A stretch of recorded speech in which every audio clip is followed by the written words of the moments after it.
আসসালামু আলাইকুম। জাতীয় বিশ্ববিদ্যালয়ের অনার্স প্রথম বর্ষ ও জাতীয় বিশ্ববিদ্যালয়ের ডিগ্রি প্রথম বর্ষের ইসলামের ইতিহাসের মূলত অন্যতম গুরুত্বপূর্ণ একটি টপিক হচ্ছে আনসার ও মুহাজির কারা। আনসার ও মুহাজির হলো মূলত ইসলামের প্রারম্ভিক যুগে, অর্থাৎ ইসলাম যখন শুরু হয় সেই সময়কার সাহাবীদেরকে মূলত আনসার ও মুহাজির এই দুই ভাগে ভাগ করা হয়েছে। যারা ইসলামের জন্য ত্যাগ স্বীকার করেছিলেন, এই মূলত এই অংশগুলোকেই বলা হতো আনসার এবং মুহাজির। তবে তাদের ত্যাগের ক্ষেত্রে প্রেক্ষাপট ভিন্নের ভিত্তিতে তাদেরকে দুই ভাগে ভাগ করা হয়েছিল। মূলত মুহাজির হচ্ছে ইসলাম আগে গ্রহণ করেছিল, কিন্তু মক্কা থেকে মদিনায় হিজরত করেছিলেন যারা, অর্থাৎ মোহাম্মদ সাল্লাহ আলি সাল্লাম যে মক্কা থেকে মদিনায় হিজরত করেছিলেন, এই হিজরত করার সময় যারা ইসলাম গ্রহণ করে হজরতের সাথে মূলত মক্কা থেকে মদিনায় গিয়েছিলেন, তাদেরকে বলা হয় হচ্ছে মুহাজির। আর অন্যদিকে আনসার হচ্ছে যারা মূলত মদিনার মুসলমান, যারা মদিনায় মুসলমান হয়েছিল কিংবা আগে থেকে যারা মুসলিম ছিল, এই মুসলিম যারা ছিল তারা যখন ইসলামী রাষ্ট্রের প্রচার এবং হজরত মোহাম্মদ সাল্লাহ সাল্লামের কার্যক্রমে সহযোগিতা করেছিল, ইসলামকে প্রচারে যারা সহযোগিতা করেছিল, এই অংশটা অর্থাৎ যারা মক্কা থেকে যায় নাই, মদিনা থেকে যারা মুসলমান হিসেবে সাহায্য করেছে, তাদেরকে বলা হয় হচ্ছে আনসার। তাহলে সহজ কথায় আমরা যদি বলি, মুহাজির হলো যারা হজরতের সাথে মক্কা থেকে মদিনায় গিয়েছিল, তারা হচ্ছে মুহাজির হিজরতকারী, মুহাজির।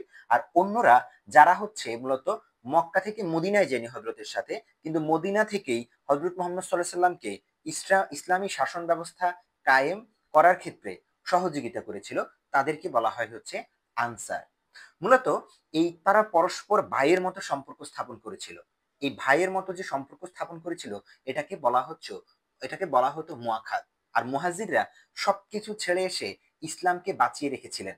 মূলত ইসলাম এই মুহাজির সম্প্রদায় যারা রয়েছে, এরা মক্কা থেকে মদিনায় যখন সফর করেছিল, হিজরত করেছিল, তারা কিন্তু পরিবার, দেশ, মাটি, মানুষ, আত্মীয় স্বজন সবকিছুকে ত্যাগ স্বীকার করতে হয়েছে তাদেরকে। অর্থাৎ এখানে এই মুহাজিরদের থেকে আনসারদের থেকে মুহাজিরদের ত্যাগ সবচেয়ে বেশি ইসলাম প্রতিষ্ঠার ক্ষেত্রে। সেই জন্য আনসার ও মুহাজিরদের মধ্যে মুহাজিরদের অবদানকে সবচেয়ে বেশি স্বীকৃতি দেওয়া হয়ে থাকে। এখন আনসার যারা, তাদের অবদান ইসলামী রাষ্ট্র প্রতিষ্ঠার ক্ষেত্রে কতটুকু রয়েছে?